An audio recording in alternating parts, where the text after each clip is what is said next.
Hello, everybody, and welcome once again to Segue Sunday. This is number 12. Today, we're going to talk about premonitions and telepathy.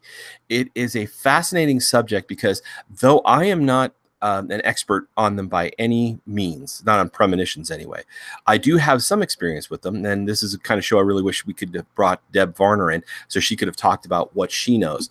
Maybe at some point in time, I'll be able to get her in for a Paranormals and Coffee. But for now, it's just going to be us lay folk talking about stuff. Hopefully, one of the panelists is going to have something more important to say than I do because, as I said, premonitions for me are a limited thing, and telepathy as well. But before that, I wanted to once again plug in our best, most. I am very humble for that. Montana Ranch Emu is our first sponsor. Montana Ranch Emu products are made from emu oil. The emus are raised in Montana, in Kalispell. The products are fantastic. They're non-comedogenic, they do not cause cancer. They can't cause blemishes. They're the most moisturizing thing and the most rich in essential fatty acids, omega 3, 5, 6, 7, and 9, as well as containing natural vitamin A and alpha lipoic acid. These products, when put on your skin, the oil itself looks like your own skin oil, so your body draws it in and is able to use it right away. The effects on people with rheumatoid and osteoarthritis is stark. We even have products for sore joints, sore muscles. Hot Spice Nice and Deep Muscle Rub are some of our best sellers, and our best purchasers are actually veterinarians who use this for rehabilitating animals. We have everything from animal liniment to wound sprays and wound salves, which will draw out abscesses. I have pictures which the FDA has said we are not allowed to show because, unfortunately, it's considered a claim, despite the fact that it's implicit that everything that they okay is safe. So you take it with a grain of salt, probably about the size of the Rock of Gibraltar, I guess. And remember, if you want to place an order with Montana Ranch Emu, you can get a 10% off your first order by just plugging in the code SG206.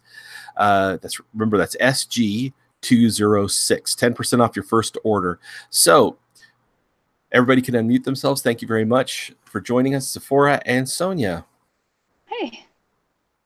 Okay, so now my experience with premonitions has really been kind of limited. It's usually within a few seconds or minutes of when things are about to go down, and I don't even know if some of them were exactly premonitions so much as feeling energy coming towards me that was, I guess you'd say, negative or dangerous.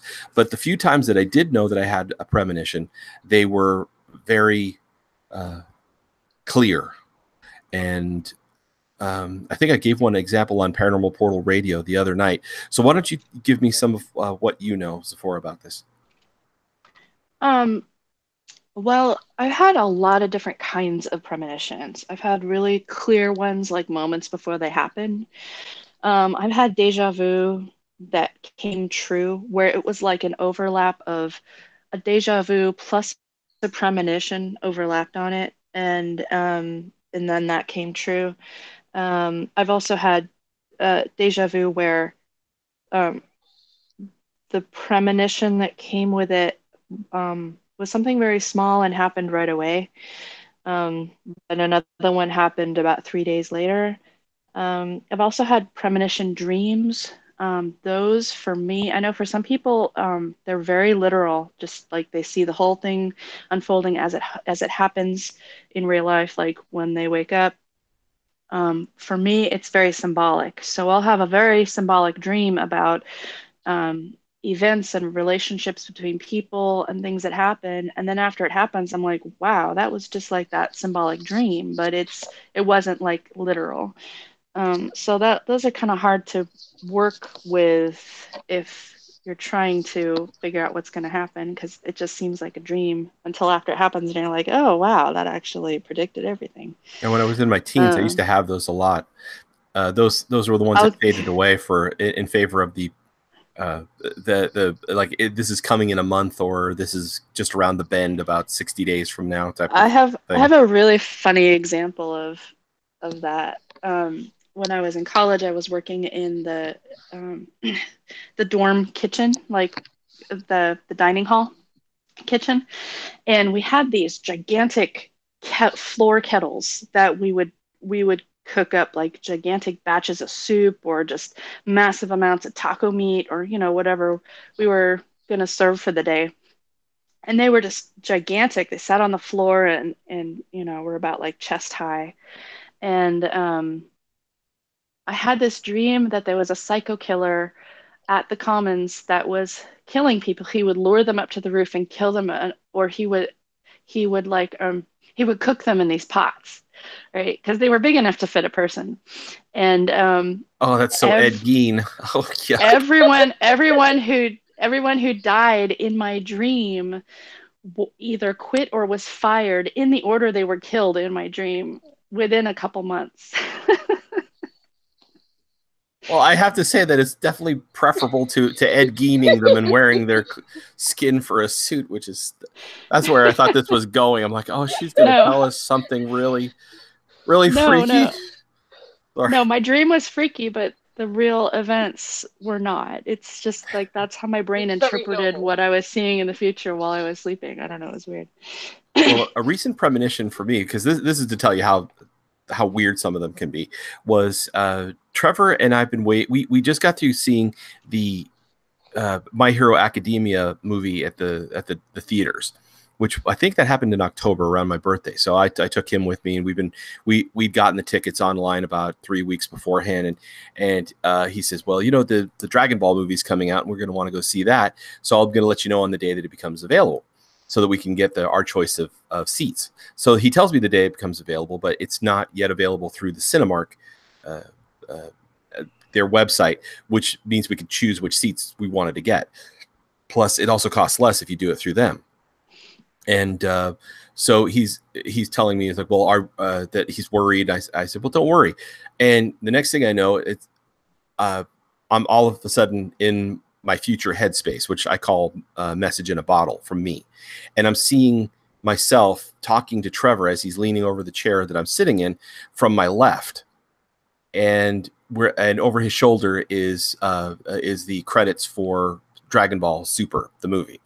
And I looked at the screen and then back at him and then shook myself. I said, "Oh, no worries, Trevor. We're gonna have seats." He's like, "Well, but are they going to be the seats we want?" I said, "No." And he says, well, how do you know? We're on the very first day that nobody could order the tickets yet. And so I pull up the thing, and the two seats that we wanted weren't available, but another set that were closer to the screen were. And he says, oh, okay. So I said I was coming in from the left. I said, yeah, but he says, well, that means I got to sit on the right. I'm like, it doesn't exactly work that way. I didn't see where you were sitting. You were standing up and leaning over me. He says, well, I'll just sit on the right to make sure that doesn't happen. I said, okay. Well, we'll see if we can't mitigate that, but those are some of my clearest ones when I get those kind of premonitions. But they're few and far between, and I don't like to stretch myself out and abuse it too much. Trevor's still getting dreams where he wakes up and can tell things, and he's like myself. He can tell when something major is coming, like a wounding or an accident. He told his grandfather, my father-in-law, that he was going to die, and he didn't listen. He continued doing exactly the same crap and killed himself. And Trevor was very upset because he loved him very, very much. I would have liked to have seen him have more time with his grandfather. He should have had more time. But when somebody says this kind of thing to you, especially someone who's in their teens, who's still coming into their own, don't poo-poo them. This is kind of important, especially if they have gifts, as my son does. He has all of my abilities when I was at his age, and they're better formed because I've guided him from the time he was 3. Yeah, I had a thing happen where my wife was going out to the store, and all of a sudden I just got this feeling like something bad's gonna happen if you go to the store. It was like late at night, and I just felt really like, oh my God, oh my God. And she's about to leave, and I'm like, do you really have to go tonight? And she was like, nope. And she put everything down and went back to the bedroom. And because she knows that I can see stuff, and I just felt like I was upset all night because I felt like she had died, even though she was still there. So I don't know what was going to happen, and I don't want to know. I know, it's that feeling of dread that lays right in your breast, and it keeps on throbbing long after Yeah. you found the relief that that you've done what you needed to do. But until Yeah. that instant, that point that isn't fixed passes into the past, it doesn't stop hurting. And yes, I'm using Doctor Who references, so there. It's So okay. It's a this great is show. no, this is for the audience, because they oftentimes will send me messages. Why do you use so many cultural references? Like, because it's easier. I'm sorry. Why wouldn't you? This I isn't the know episode three. of Star Trek where it's Darmok and Jalad at Tanagra. Okay, so we're not going to talk by illusion here. Sorry, Sonia. Go ahead.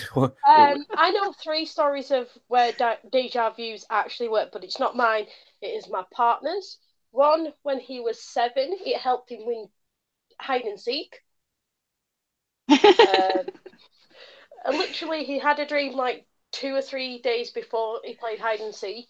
Was they were playing in this field, and he remembers climbing under this thing, this like wooden thing. Climbed under because the grass is really long. If you climb like underneath, going like the bit what was the shortest bit, no one can actually see you. And he remembers watching the guy go from like this weird little climbing, like it looked like a fortress, but it was just made of like metal pipes. Go from there and go round this way, and then 3 days later, he remembered all the things. It's like, well, he's going to go right, so I can sneak out and win the game instantly. Um, so and then it happened while we were driving. He actually had a dream about hitting a dog, a little terrier-like thing, and then it was, I think it was like a week after, because he told me when, oh my god, I've hit a dog. And it's like, no, it's a dream, chill. And then he was like, and then we were driving back late because we'd gone late shopping, because at this point I was doing care work, so I'd finished at midnight, so we decided to go shopping then. And we were going the back way, and he went, oh my god, this is where I hit the dog. So he decided before he got to the bit, he actually slowed down, and a little dog actually ran in front of the car. Luckily, he was going slow enough we could actually stop in time. I mean, it was only a couple of Yeah. inches, but so we stopped, picked this. God, did that dog stink though?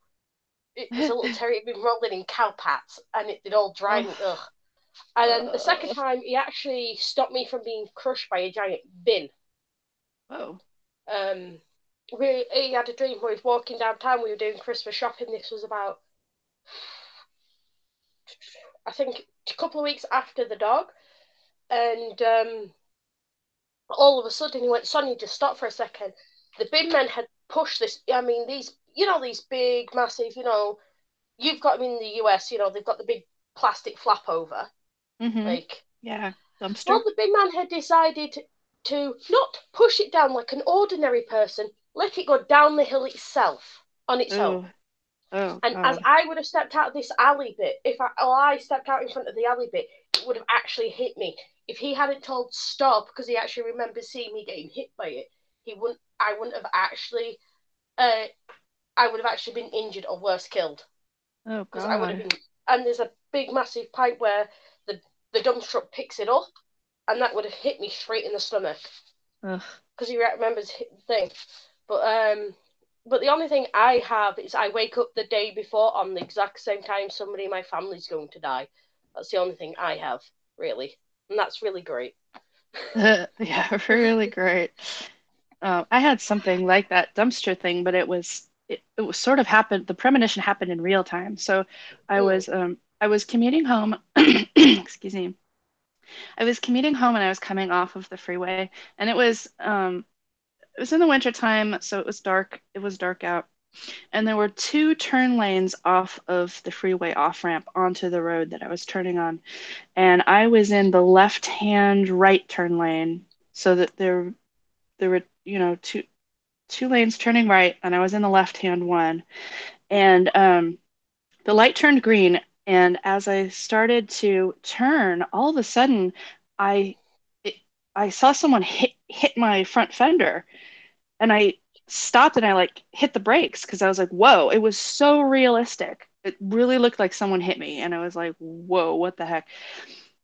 And then after that passed, I was like, wait, no one hit me. And then immediately after that, this van that was right next to me suddenly cuts in front of me in the middle of the intersection and missed my front fender like by an inch. So if I had not hit the brakes, she would have plowed into me exactly how I saw it happen. And I was like, oh my God. Oh, that was a close one. Yeah, now, I don't even know how we'd go about making these a more common event or getting more premonitions because, unlike Deb, where I don't have any real experience in fostering making them happen, I do know how I've managed to make sure that I keep my head in here, which is in the now, which is keeping your focus on now and this moment, and sometimes get allowing flashes of the future to come in when they're warnings. But Well, she I can works of do it. it when it's not warnings, and I can do it just to look and see what's coming up. So I can adjust that if you wanted. Well, so that then I'm sure the entire audience wants to know how to go about getting to that state because I'm usually, as I said, I'm focused on the now. I do my best to stay here and now because when I was younger, it used to be worse. In fact, I used to get premonitions of things years in advance, and the last one that I allowed myself to have was about somebody that I knew, and at one of us is going to die when I turn 53 and I don't know which of us it's going to be. I just know that the last time I had a premonition like that, it turned out it wasn't me and it turned into something different. I actually lived in a bad neighborhood when I was in my 20s. That's where I grew up.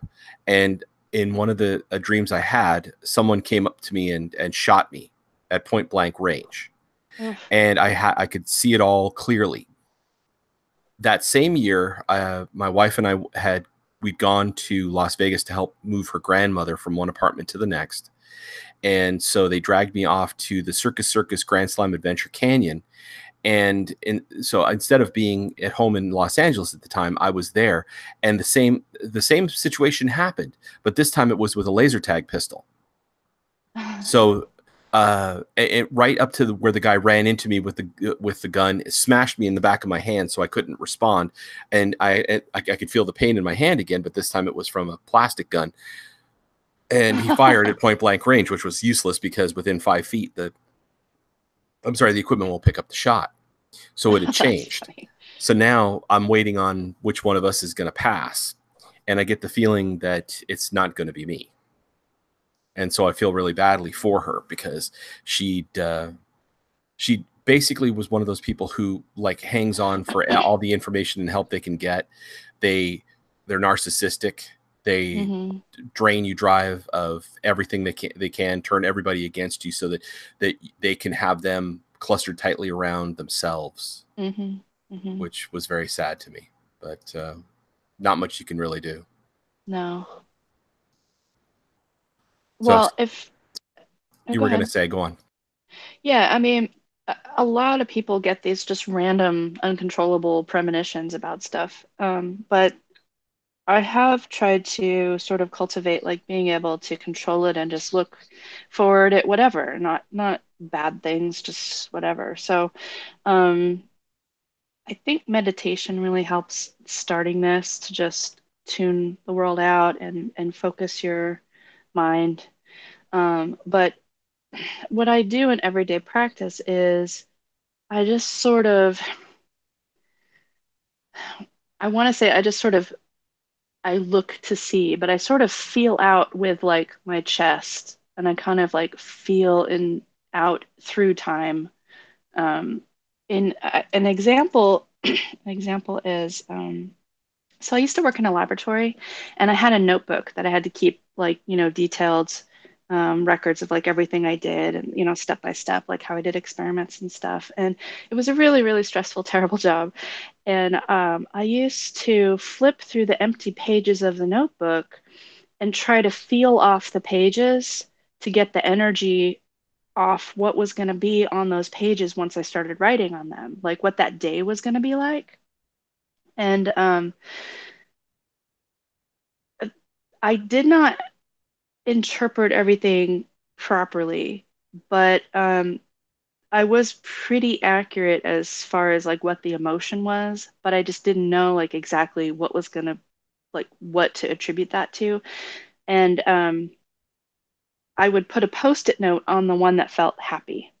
And so in my second or third notebook that I was filling out, I got to a page that felt, oh, like really happy and free and everything. So I was like, okay, I put a post-it note on that.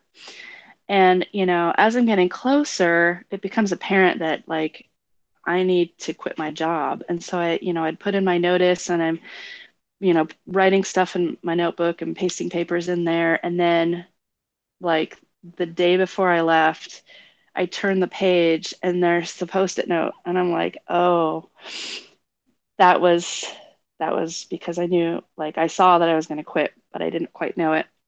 And so at the top of that page, I just wrote a quote from Camus about like the greatest rebellion to oppression is to live like you're completely free or whatever. And I just wrote that in there and then I left. That's cool. But I can also look at the calendar. I just look at the calendar and like I'll look at the next week or I'll just look at the whole month and I'll just try to feel the days. And then one will stand out to me and I'll be like, okay, something big is going to happen on that day. And then I get to that day and maybe something like really blows up emotionally or something goes wrong at work or something like that. And so I was optimistic, hoping it would be a good thing, and it wasn't. It was a bad thing, but I still saw it. I still saw something's going to happen on Wednesday, and it did, so there's that kind of thing it's more general and vague, but you can kind of get a sense of like, something's coming up. Like maybe it's good, maybe it's bad. I don't know. Oh, that's interesting. So hopefully we can go over this in more detail when if I can get Deb Varner on the show for Paranormal from Yeah. Coffee, because she's the local expert for us in our network. She's really good at it.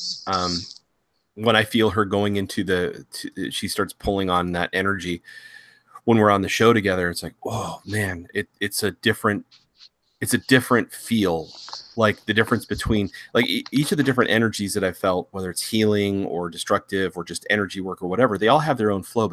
But divination is just wow. It's like somebody running silk over your fingertips at high speed.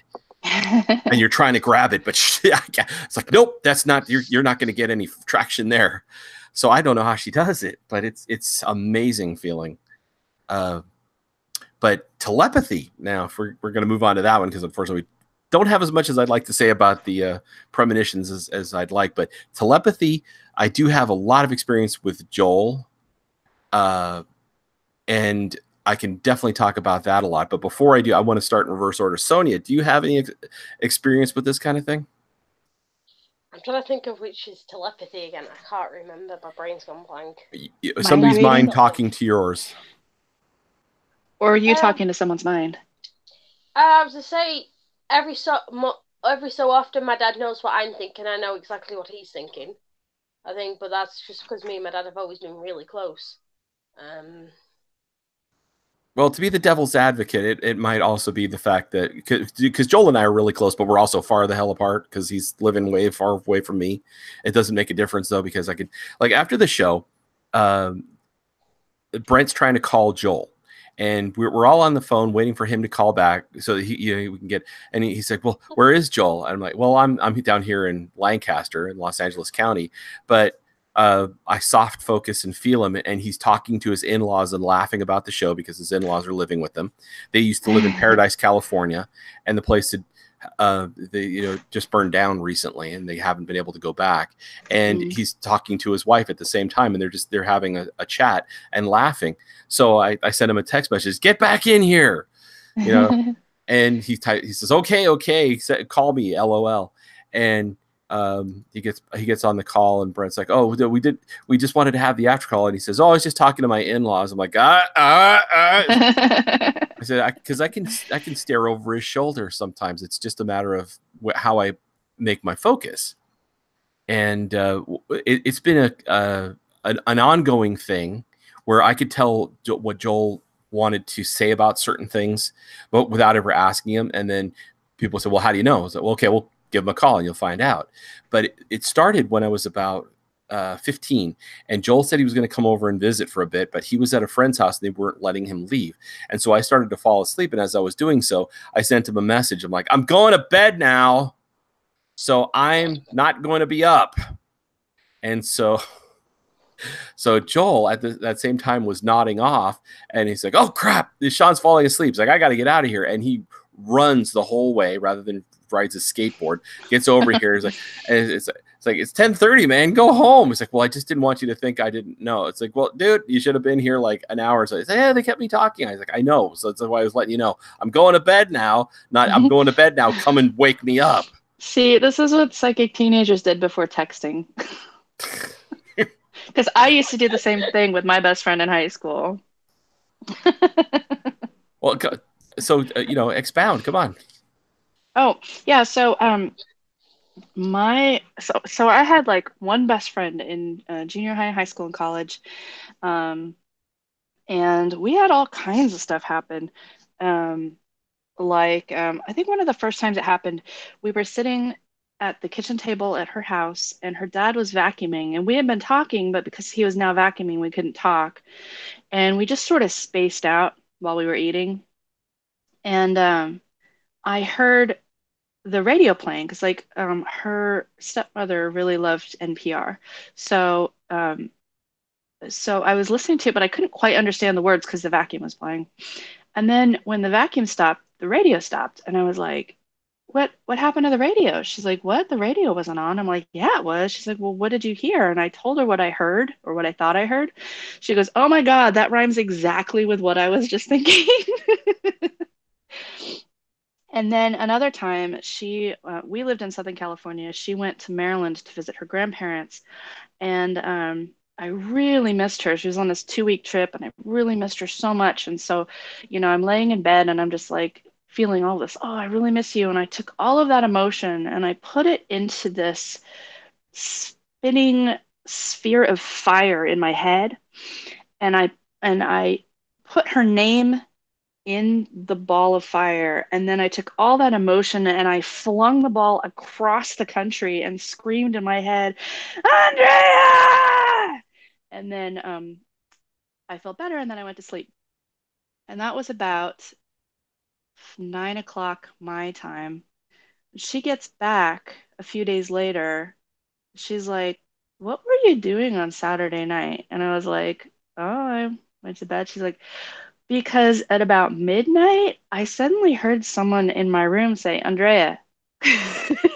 Just plain like that. And it woke me up. And I was like, oh, that was me. I was saying hi. So a scream comes out as a Andrea. So, Yeah, because it takes so much energy to get it there. I've also had something where I have appeared to myself from the future. And messages in a bottle. yeah, I sent myself a message in a bottle, and I know it was this. I was in the bathroom, and I suddenly appeared in front of the shower. I couldn't see it, but I felt myself appear in front of the shower, and I said, "It happens." Just very plainly, no emotion, just "it happens." And I know that whatever it is, I'm guessing it's something to do with, I'm hoping it's something to do with my, music career or something, like, because I've been waiting, like, maybe something big will happen. But, like, I know that whatever happens, it's so overwhelmingly emotional that it gave me the energy to send that bottle back in time. So we'll see what it is. I don't know. Well, that's more premonition than telepathy. But it is partly telepathy because you sent it to yourself.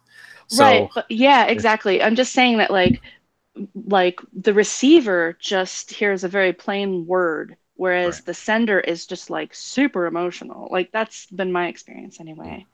And then there's other things where, we'll just link up. Like we would call each other, and I would call her on the phone, and then I would space out, and then she would space out, and then she would think she was already talking to me, and the phone would ring and ring and ring, and I wouldn't notice, and she wouldn't notice it was ringing, and all of a sudden she'd be like, "Oh my God," and she'd answer the phone, and she'd be like, "Hello," and she's like, "Oh my God, I thought we were already talking. I thought I had already answered the phone," or we'd be talking at lunch or something, and all of a sudden we would just go quiet, and we would start having a conversation in her head, and so, but we didn't know it. Or like in our heads we would be conversing, and so like one day we just went quiet and we're walking along, not realizing that we're quiet, and I start thinking about the um the cartoon, it was DuckTales. um and all of a sudden I started thinking about the villain, Don Carnage, and how, like, he's the villain and nobody likes him, and all of a sudden I blurted out, "I like Don Carnage," and she just looked at me with this look like, "What?" And I'm like, "What? I do." And she's like, "No, I was just trying to remember his name." Like, so funny. And my son has this ability too, and he doesn't realize it. When he was like, I don't know, like 8 years old, he's asking me for a snack, and I'm like, "Well, what do you want? Do you want like an apple, or you want this or that?" And he's like, "Well, what about popsicles?" And I'm like, "Well, I don't know. What about popsicles? We've got them." And he's like, "Well, you were talking about popsicles earlier." And I'm like, "No, honey, this is the first time anyone's mentioned popsicles all day." Like, "No, you were talking about it." I'm like, "I really wasn't talking about it." And he insisted, "You're lying to me." And I'm like, "No, but you can have a popsicle here." And so then I went and told my wife, I'm like, "That is so weird." And she's like, "Oh my God." She starts laughing. She's like about 15 minutes ago, I was thinking of giving him a popsicle. Well, So one of yeah. the funnier things that happens in the house, and this is the comic value of telepathy, is my wife she'll start thinking about certain things, and I'll walk past and I'll pick them up, and I will tell her what she's thinking about.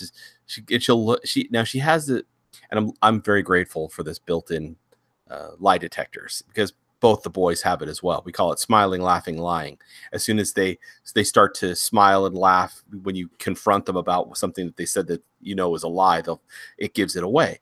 So Karen will say, like, "No, I wasn't thinking about that," and she starts to smile, like, and then the rest of her mind starts flooding with these different thoughts, and I'll pick them up, and so I'll tell her, she'll and I'll even tell her when she's going, "No, you can't read my mind." It's like, "Honey, yes, I'm picking you up right now. Yes, I can."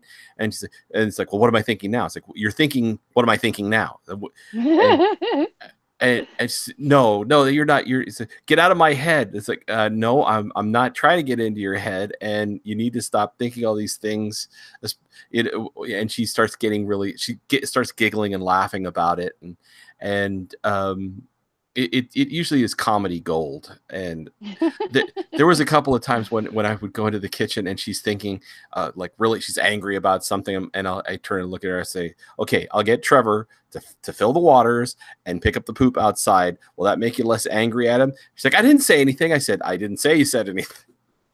you know, I'm just trying to keep peace in the house." It's like, after all these years, you keep asking me, and you got to appreciate the reality of who I am in the house. Okay, so let's not ask how anymore. And or with my littlest one, Eric, well, he will say, "Oh, I'm done with my food, and I'm staring at the TV." And he's at the table, and I said, "No, you're not. Go back and sit down." It's like, "How do you know?" I'm like, "Because you know that there's still food on your plate, and you picked at it and spread it to the different edges of the plate to try and look like there's less of it there. Go back." And my eldest son will start laughing, because I used to do the same thing to him. And he'll turn and look at the plate. He says, "Yep, it's still full, Dad." I'm like, "Okay, Eric, get back there." And so he'll do the like he's walking in a tunnel that's filled with wind. It's like, "Oh, I can't make it there quickly." And then I'll get up and he'll run fast to the table and sit down and eat. And I'll look, it's exactly what he was thinking about, because the plate looks exactly like he was imagining. And one of the bigger ones that I'd done was with Joel. Usually these are with Joel, not the casual stuff. And people are going to ask how you get like this. I think we'll go over this later, but just to give some more examples, especially since Sonia was there for this one, when we were trying to fix Janice's mirror. And Joel he was working that night and he wasn't able to come and help us. So he just said, Sean, if you need me, just call on me. I've got to go crash. So he falls asleep. And so I call on his energy. And because of him, I was able to avoid some of the injury. And there was a lot of it. This thing was lashing back hard. And he woke up with his back in extreme pain and the backs of his arms, because what he'd done was in this telepathic energy communion, I guess you'd call it, he had wrapped his arms around me from behind as I was sitting at the computer, focusing on changing this mirror's alignment. And where my forearms were bare and were just beaten to shreds. I couldn't use my arms properly for 5 or 6 minutes after that. I just lied to everybody. Said, "Yeah, I'm fine." Sorry, go ahead, Sonia. I say I can vouch for that because you told us after how your arms were, so I can definitely vouch for that. But Joel was in worse shape because he was beaten all over. He was like a cloak for me, protecting me from this thing. It was probably one of the more horrific things I've ever seen climb out of a mirror. It did not want to have it changed. And people talk, oh, mirrors, we use them as scrying tools. It's like, before you ever do this, you better know what you're doing. You really better, because this stuff, a lot of times mirrors can be traps. And so please, please, please know what you're doing before you start using them, because it's safer to just use a bowl of water. So I guess we should go on to how we achieve these kind of things. So Sephora, you lead. Okay, well, I did start trying to just passively read people intentionally. It sort of helped at the time that I was working at a laboratory, and I did a lot of work in the hood, and there's a really noisy fan, so there's just tons of white noise, and I was able to just kind of focus my attention on the people in the hospital, and I could hear. Sometimes I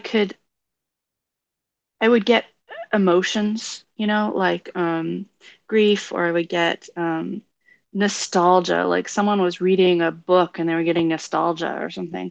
But I could also just hear like nurses talking or someone screaming or something, which was not pleasant, or a baby crying. But I also, oh, and I had a coworker for a short time where she would, before she said something, she would say it over and over again in her head a few times to practice it before she said it. So I would hear the line about 5 times and then she'd say it out loud. I was just like, okay. Like, do you always practice everything you're gonna say before you say it? But there was one, we used to have this 8 a.m. Friday meeting, and I had to drive all the way across the city to get there. So every Friday I had to wake up at like 5:30 in the morning and drive across the city, and then to get there, to be there at 8, to sit in a darkened room to watch a PowerPoint presentation, which is a really terrible thing to do first thing in the morning when you're exhausted. And it was really hard not to fall asleep. And this one morning, I got to the point where I was just halfway in between awake and asleep, and I started hearing these voices around me, and I was like, "What is that?" And I was like, "Oh my God, I'm hearing the thoughts of my coworkers." And I couldn't like always like make out exactly what the words were, but I started just honing in like on a person, just kind of focusing my attention, my energy towards like a specific person, or just like when I would hear something come out of the group, I would like focus in on it. And then at one point I started hearing Chinese and I was like, what?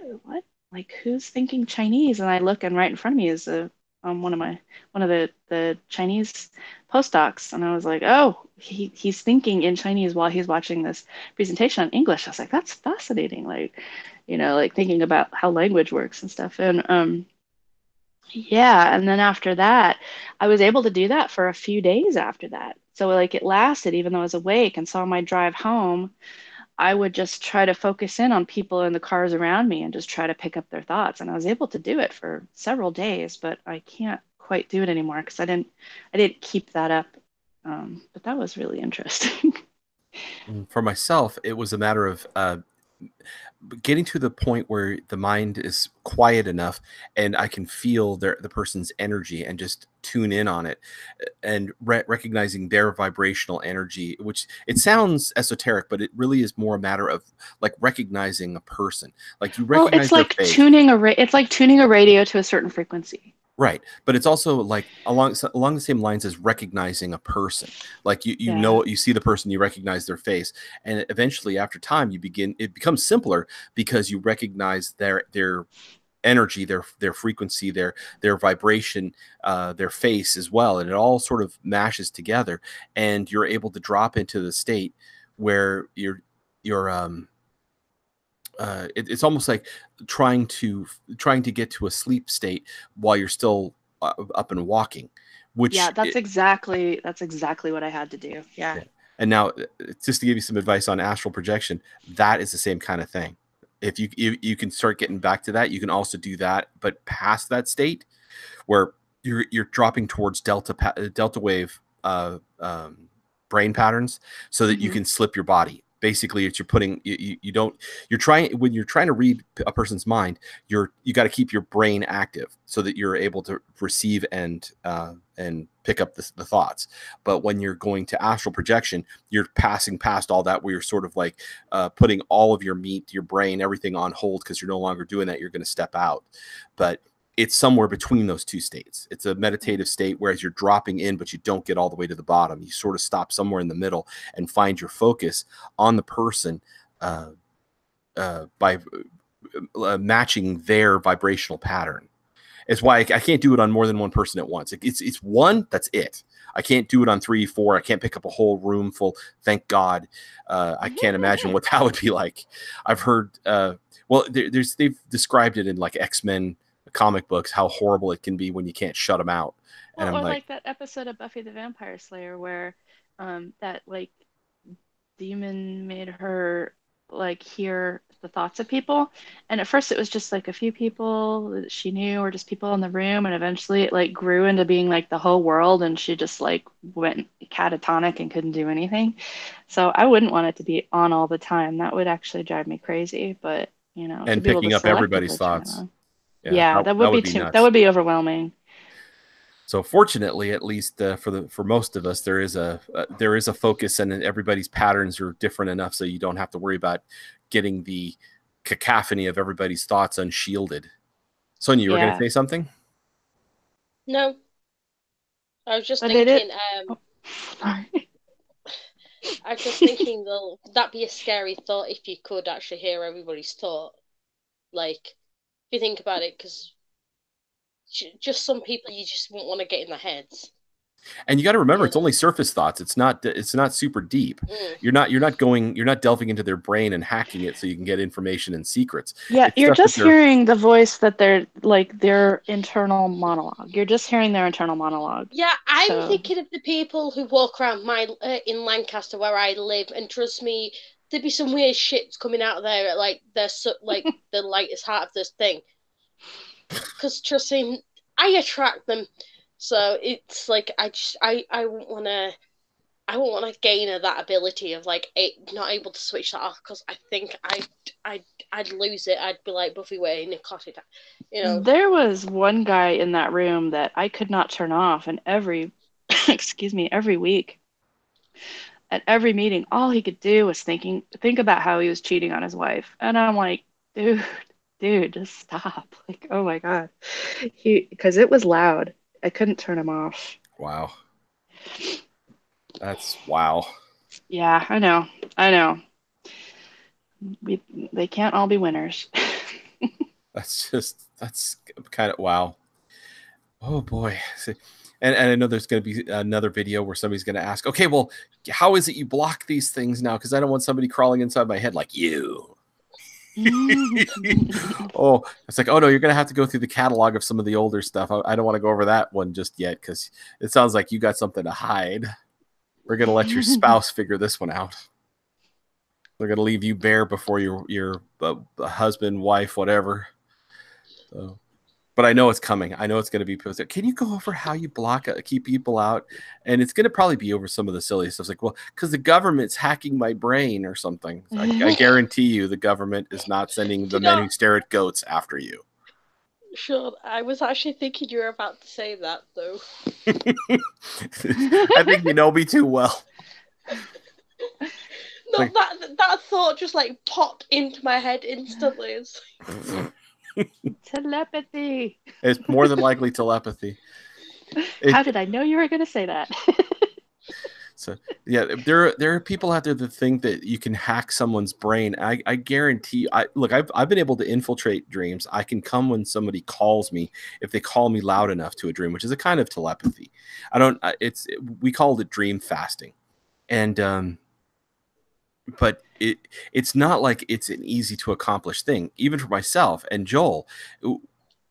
We also don't sleep at the same time. So, if you're afraid somebody's hacking your sleep space, sleep during the day. Don't worry. You don't have to worry about it. Cast a circle around your bed. Yeah. And if you're worried about someone being able to read your mind, there are different things we've gone over in protection. You can keep them out. It's not hard.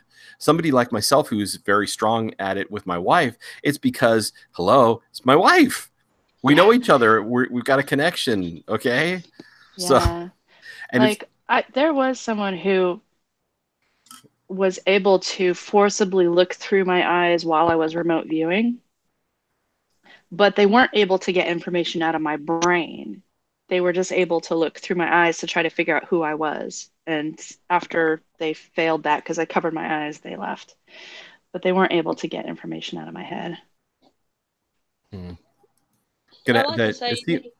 sorry. It seems that we probably should do the video on the Tower of Iron Will, because that's something that Joel and we developed, more myself than him, because he likes to keep himself as open as possible to certain things. But the Tower of Iron Will and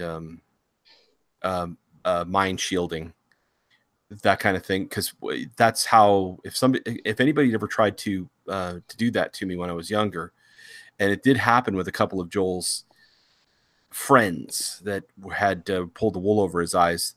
It was not. It was something that it definitely was good to have, because when they would start to try and prod at my brain, it would be like up comes the tower and bam, they were thrust out. And when they realized they couldn't control me, they tried to enlist Joel's help. And that there are people out there who are nefarious that have these abilities. And obviously we're not on their side, because if you are in this for control or because you want to feel special, you're doing it wrong. Yeah, and you're probably not as powerful as you think. I mean, I used to work with a guy who fancied himself to be like a super powerful warlock, and he thought he was like the only one, and he could just control everybody in the office, and they'd never know. And I was like thinking, dude, you're so dumb. And he would try to like, use his powers to destroy my work or whatever, and I would just go and like clean the energy off of it, and I just be like, you're such doofus, like you are not that powerful, It's like, I don't think there's that much room for all of us, you and your ego. Yeah. Mm-hmm. You've seen the movie Mr. Mom, right? Yeah. Okay, there's the scene in that, hi Jack, you're doing it wrong. Yeah, well, exactly. There's a thing I watch is Dragon Ball Z abridged version, and they've like altered like the characters, and Vegeta's got such a big ego in that. It kind of reminds me of that. Yeah. And we recognize that when somebody comes to us that's like that, because holy crap, the ego comes in the door before you do. Yeah, exactly. I mean, it comes so before you. It's like a smell off of a skunk. It's like, you smell that? Yep. The Rock ain't cooking anything now. Yeah, exactly. And you don't even have to have telepathy to be able to see this coming. And when they do, do yourselves a favor. Divest yourself of expectation and ego, because it's not your friend. This isn't ego talking in me. This is experience with people who are like this, because you cause more issues when you're like that than ever you could solve. The sad thing is that the people that who are really like that the most are incapable of internal reflections. So they can't stop doing that because they Right, but won't look at themselves and change themselves. I'm So, talking to the people who yeah. are the fence straddlers, who are somewhere in the middle, who Yeah. I'm trying to push them back the other way. I don't want you to go to the dark side. Which is we just got a lightsaber given to us from a nice Christian association for Christmas for my youngest, and unfortunately, it's one of those ones you can build at Disneyland, and it has both the red and the blue in the lightsaber. And I'm like, why would you ever do that? Why would you ever want to go, oh, yes, I'm cool because I'm a murdering Sith Lord? It's like, you're not cool. You're a dork. Well, technically, You know? I must admit, one of the cartoons actually put on Disney Channel actually brought in somebody who can use the Force, but they're neither good or evil, so they can actually use both lightsabers. But I must admit that was this big giant creature thing. Like he could hold on to the Sith Lord's little trom thing and not actually be affected by it because he walked the line of like good and bad sort of thing.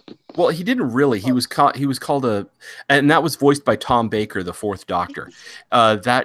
He's neither of them. He's considered what the in the augmented universe, before they decided to get rid of it, he would have been called a gray Jedi, because they realized that there's balance, and balance has to be maintained, and you don't have to walk either path and succumb to it. But they learned to trust the Jedi far more than the Sith because of the destructive nature of the Sith. They were in place in order to try and get them to work together for the betterment of all, because there's room for both. But going just all out selfishness caused nothing but trouble and strife in the Star Wars universe. And I can't remember the guy's name, but yeah, Tom Baker, the legendary Tom Baker, Doctor Who number 4, my first Doctor, was the voice of that character. So, yes, I watched Doctor Who. What are you going to do about it? I love Doctor Who. Doctor Who's awesome. Oh my gosh. David Tennant's mine. Yeah, he was a really good one. It's kind of my favorite. Oh my gosh, I've been watching the Doctors, but they didn't even put it on PBS all that constantly, which is unfortunate. And I really was upset with when they were going to relaunch it here in the United States, and they didn't take off with it. It didn't go anywhere. Doctor number 8. And which was Doctor number 8? I can't remember. My brain is terrible on his name. Is it is that really the really old Doctor they did? No. Paul McGann. It was Paul McGann. Yeah, Paul McGann. Paul McGann is. I'm sorry. He's far and away the most handsome of all the male doctors. Oh my God, he was cool, and he actually had the longest run of all of the Doctors. And he's done more episodes than any other, including Tom Baker, because all of his episodes were done in the voice acting and teleplays. So he got to do way more. When they put him into the bridge between him and the War Doctor, played by John Hurt, who was another awesome Doctor. Oh my gosh, it was incredible. That little mini-sode was probably my favorite one of all the mini-sodes they'd ever done. And they've done a lot of them. So anyway, I'm going to wrap this up, and the next time we are going to meet will be for Paranormals and Coffee, which will be next Saturday, which will be right after Christmas, and it should be at noon. And I think it is going to be with Brent Thomas. Let me make sure of that. Yep. December 29th, the day after my eldest son's birthday. We're going to try a take 2, and hopefully the Paranormal Portal luck is not going to knock out 22 minutes of the show. Then the day following that, on the 30th, we're going to have Segue Sunday number 13, where we talk about dark denizens of the spiritual world. Now, I've been asked this over and over and over again, and I would really like to cover this in depth because there's quite a few of them, but I'm going to start at the most minor and work our way up. So this is probably going to be a multi-part thing. I should probably put down that it's part 1. since there are so many creatures out there and things that we've encountered just from the outset for Joel and I. And I think we should just cover them all like a 5-minute to 10-minute segment at a time. But don't forget, 12 o'clock next Saturday, December 29th, Brent Thomas comes back. And then on the day following, Sunday, we're going to have Dark Denizens of the Spiritual World, Segue Sunday, number 13, lucky number 13. So if you're afraid of 13, avoid that one. Ha, ha, ha. There, by the way, just a quick thing. There's no such thing as an unlucky number. Whoever started that needs to have my foot buried in their face. Technically, Friday the 13th is because at one point a Lord of Templars were murdered on Friday the 13th. I've never had a bad luck day on a 13th. My wife and I were married on a 13th, so May the 13th. Many years it falls on a Friday. We don't care. It's just like I say, my Paul was born Friday the 13th, so yeah, it's just a day like any other. So hopefully see you then. Thank you very much, and stay blessed until next we meet.